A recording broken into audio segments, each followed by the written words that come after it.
So today I want to talk about how to meditate with loud noises going on. And this is a question that I got from a good friend of mine, Natalie Howard, who is currently traveling and experiencing just some difficulty keeping her meditation practice going because there's some loud construction in the area, her neighbors are annoying, all that kind of stuff. And my guess is that most of you can relate to that. You know, you try to meditate and it's just impossible given the circumstances. You know, there's too much background noise, the buses are going by, people are being too noisy. So the question is, how do you keep your meditation practice going when there's a lot of loud noises? And I'm hoping that you guys can actually hear the buses in the background, because I'm actually here in Santiago, in Chile, and I'm staying in an apartment that is just full of background noises. You know, we're right downtown, right in the center of downtown, and there's constantly buses, there's people shouting at all times of night. So I picked this spot in particular because I wanted to use it as a way to illustrate what I would recommend for how to practice meditation when there's background noises. So the first thing is to say that our kind of inclination when this happens is to try to find another place to meditate. You know, is to try to find a quieter place, a peaceful place. And there's nothing necessarily wrong with that, but you lose out on the opportunity to work with noises and work with the emotions that are coming up from the noises, because that's a really valuable opportunity.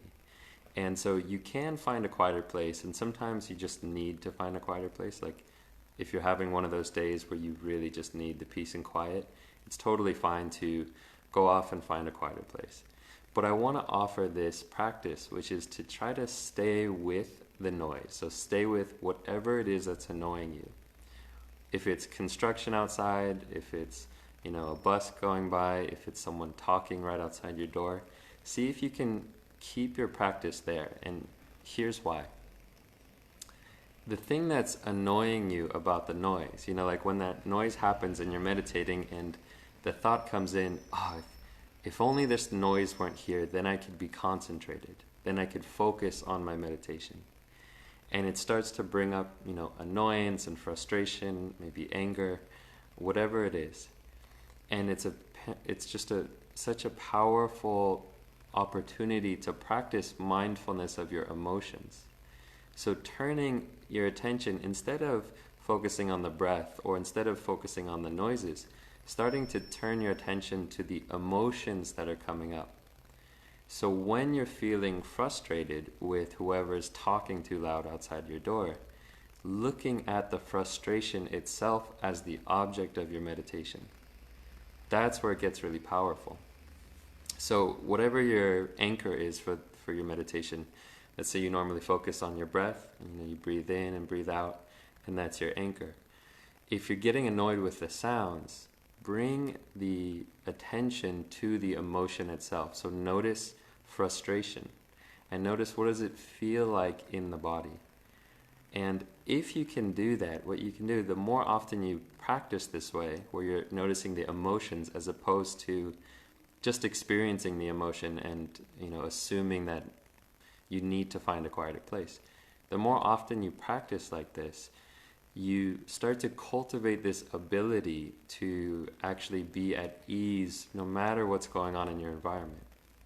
And I know this is true because, you know, I remember when I first started meditation and I used to hate it when people would make noise outside the meditation room. I used to do a lot of meditation at Duke University. It's where I first started teaching.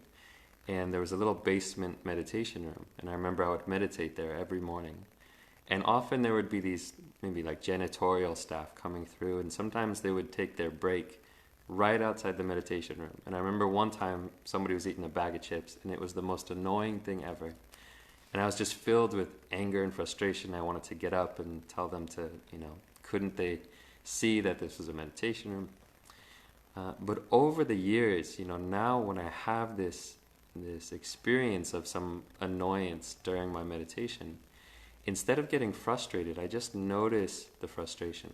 It's like, oh, okay, there's anger. oh, there's resentment.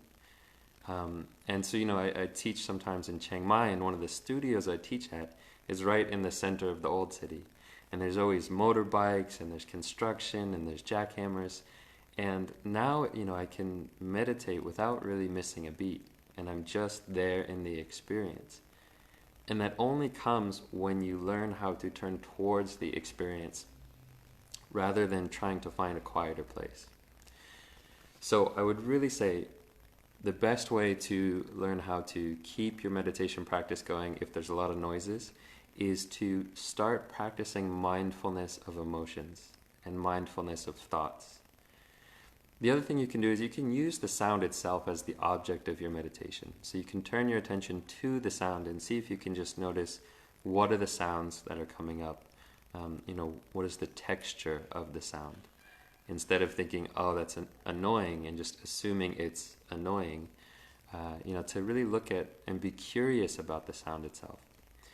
So those are my two kind of basic options, is mindfulness of emotions, so noticing how you're reacting, mindfulness of the sounds itself. And if all that fails, it's totally fine, especially if you're having one of those days where you just feel, crappy, to just pack up and say, I'm not going to meditate right now, I'll find another place. That's totally fine as well. And, there are always places you can find to meditate. If you find a bathroom stall, you can always just close the bathroom stall, sit in there for 5 minutes, pretend to be pooping. It's like, oh, I got to go to the bathroom, and just sit in there and meditate. And, there'll be noises and smells and all sorts of other things going on. But it's at least a place where you can find some peace of mind. So those would be my recommendations for meditating with sounds. And I really can't stress enough how powerful it is to practice this mindfulness of emotions.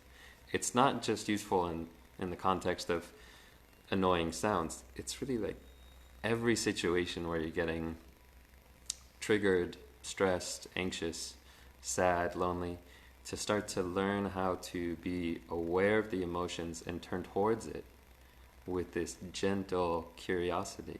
Oh, there's sadness. Oh, there's, loneliness. Whatever it is that's coming up. If you can be mindful of it, then it doesn't control you in the same way. So I hope that helps. I see there's a few people watching, so if you guys have any questions, if you want to drop any key takeaways, feel free to do that. If you like this video, definitely let me know. Give it a thumbs up. And if you have any other questions, I love answering basic meditation questions. So if you have any other questions about meditation or mindfulness, addiction, performance, any of that stuff, then feel free to drop it in the comments below. And I'm going to be signing off for now, but definitely catch the replay. If you watch this on replay, let me know. I'd love to hear what your thoughts are. So that's it for now. I'll see you guys later. Bye-bye.